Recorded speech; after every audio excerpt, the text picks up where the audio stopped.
Grabe naman ang sikip-sikip ng daan dito. Lumilipad na siya, guys. Ako takot na talaga ako dito, guys. Grabe. Making pickles came out pretty good. Good morning, Philippines! I mean, small little chips of ice, but there was still ice in it. Turn right on Latin The water was still ice cold. Hello guys! Mukha pa yan. Naburyo na ako dito guys kasi kasama ko sila. Sila lang yung nag-usap-usap kasi alam nyo na ang pinag-usapan nila guys. Politika guys.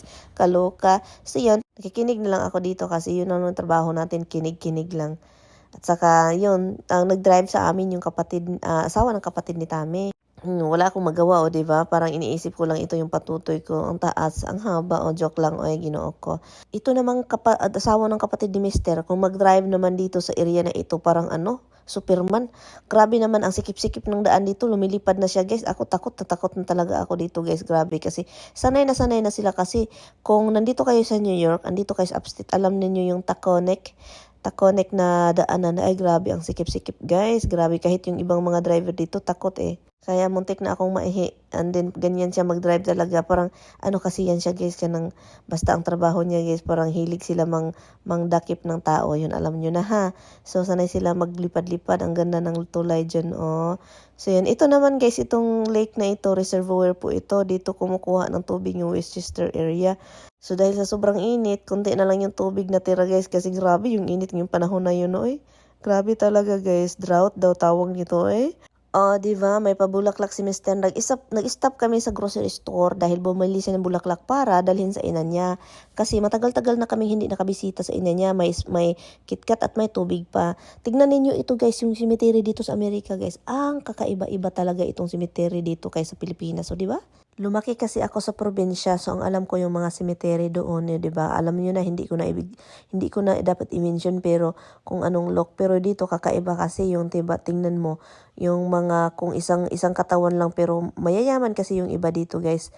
Nakatira binuborol dito, guys, mayayaman. Kaya para siyang maliit na mansyon, yung mga nilibingan, ganon. Pero yung sa Pilipinas naman, yung mga may nakikita kang mga ganito, doon na sa mga mayayaman, sa mga business people, yung mga people na may mga pera, doon mo makikita talaga, mostly sa city. Pero doon sa probinsya talaga, yung simitero doon, matatakot ka talaga kasi may mumu. Totoo bang may multo?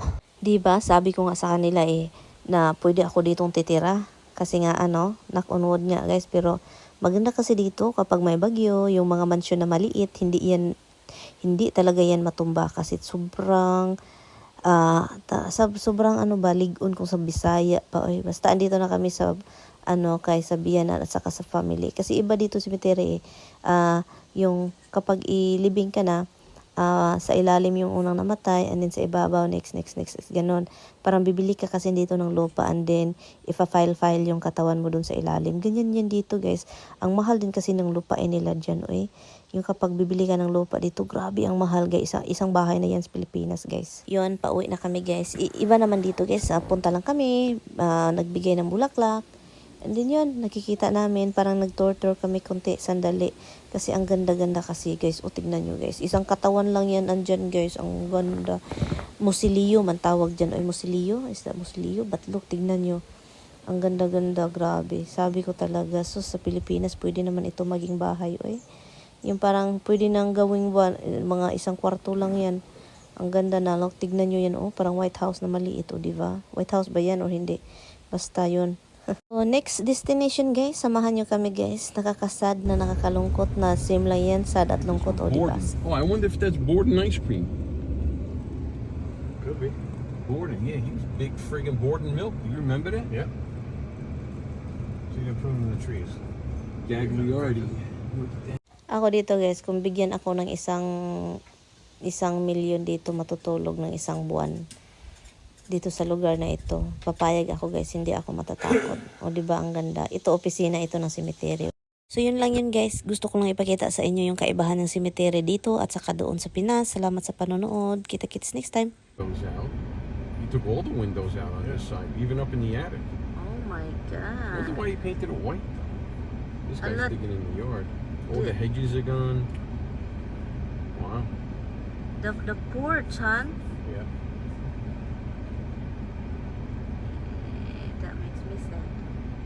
hard. How long? Well, you closed on June 7th, Andrew. You said so. Today's what? August 6th.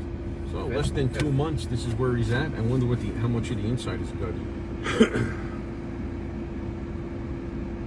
Wow, there's no more.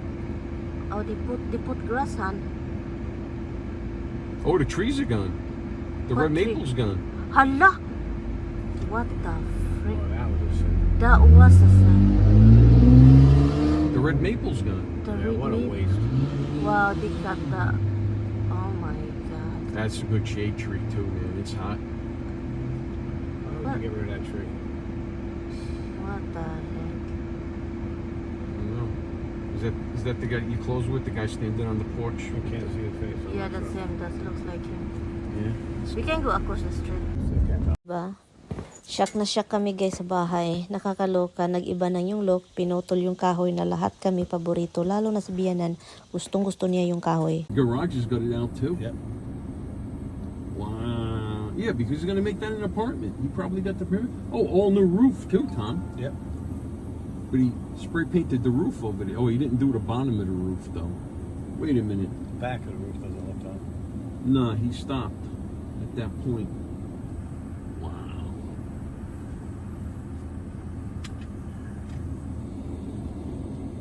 It's really sad coming Your here. wife's a video. No, well, Marianne's videoing it. Wow, the tree is really not good to do that.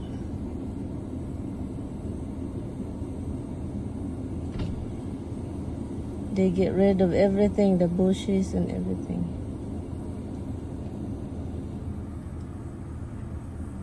Na, iba na yung bahay. They really did it.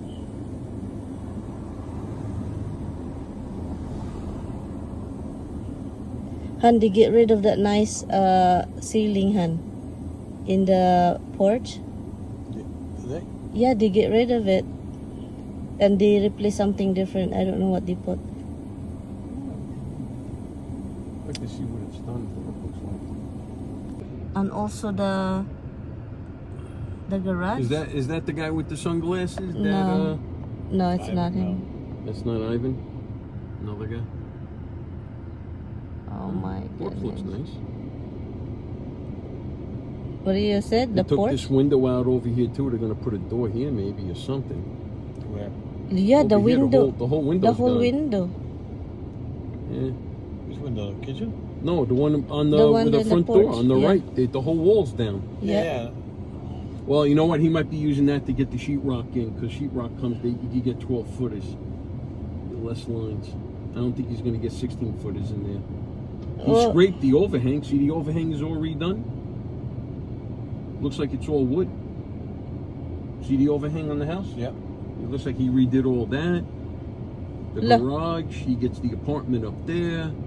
The garage, you think you can do apartment there? Yeah. Yes. You get the permit. So they from- can get the money in That is that. an apartment. That has plumbing and everything in the garage. Really? Yeah. Well, everything going to the garage is gone now. Well, no, the piping and the It's- electrical it's- and all that it's- is still there. It's gone. Fries? No, look at this broccoli. I thought you ordered fries. Broccoli rice. Ash? Yeah, I did ask for fries, but that's fine. Yun guys, pagkatapos namin pumunta sa cemetery, tinitignan namin yung bahay, nagdesisyon kaming nag-lunch.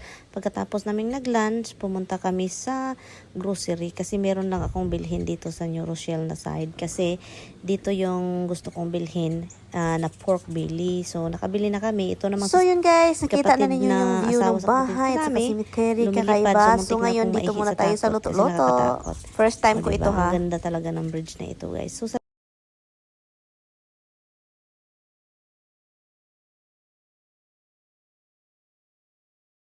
hello guys! Magluto tayo ng cucumber kasi pangit yung ginisang cucumber. So ngayon guys, kimchi, Merian version, may pagka-Filipino, may pagka-American, may pagka-Korean.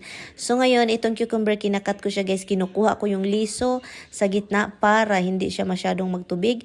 At saka nilagyan ko na din siya ng asin And then, binabad ko siya ng 1 oras para mawala yung tubig. Okay? So, binabad ko siya ng 1 hour. Pagkatapos niyan, habang binababad ko siya, naggawa ako ng sauce niya. Yung ano, alam niyo, yung paste niya.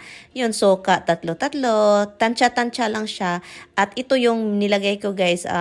Wala akong Korean spicy. So, ito yung ginawa ko. Chili powder. At saka soy sauce. Yun yung ginawa ko. 1 kutsara. And then, sugar daw ko, no? Sabi pa. So, nilagyan ko ng sugar. So, tansya-tansya na lang din yung sa akin. Kasi alam nyo na, iba yung panglasa natin. Nilagyan ko din siya ng oil kasi wala akong sesame oil, whatever is that, sesame seed, whatever is that they're asking. And sabi ko, gustong-gusto ni Mr. itong buffalo sauce. Nilagyan ko na din siya. Sabi pa, lagyan daw niyang garlic. So ngayon, nagtadtad ako ng garlic. Tadtad ba yun? Basta. Tinadtad. Nilagay ko na siya doon, minix. So yun guys, nawala na yung tubig. Ang daming tubig lumalabas. So dinidrain ko siya, hinuhugasan. And then yun, ano siya, parang, ano na siya, parang ano ba, sobrang flimsy. Flimsy ba yun? Or, pero crunchy pa rin siya guys, pero wala siyang tubig. Ang asawa ko guys, bumangon na. So yun guys, ang ginawa ko dito guys, nag-gloves lang ako guys kasi nga spicy, 'di ba? Ayaw ko mapunta sa mata ko yung pagkahalang, maanghang. Drain lang niyo siya guys pagkatapos hugasan. Pagkatapos kong hinugasan, wala na siyang tubig. Hinintay ko lang ng ilang minuto and then wala na, ando na siya. Ito na yung mixture natin guys. Ang ginawa ko, binudbod ko siya doon, binudbod talaga. Minimix ko na lang siya doon sa cucumber natin. Okay, so tingnan lang natin kung anong lasa nitong ano natin, kimchi na Filipino na American na Korean na mix. Hindi ko na alam guys.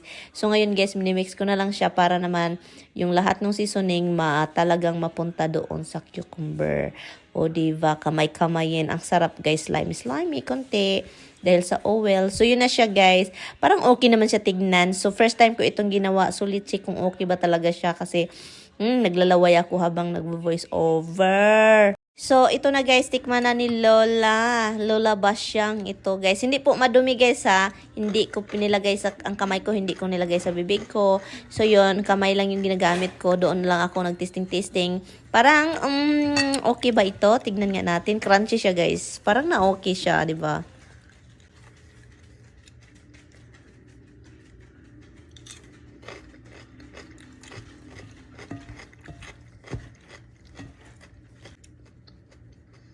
So, habang minimix ko siya, guys, iniisip ko kung saan ko siya inalagay. Wala kasi akong botelya, wala akong jar. So, dito ko siya nilalagay sa container na pwedeng ipalabas yung hangin. At saka, ilagay lang doon sa refrigerator. And then, ipatry natin kay Tami. Tinitikman na niya ito. Tanungin natin siya, guys, ha? What's up, guys? I liked it the first time try it making pickles.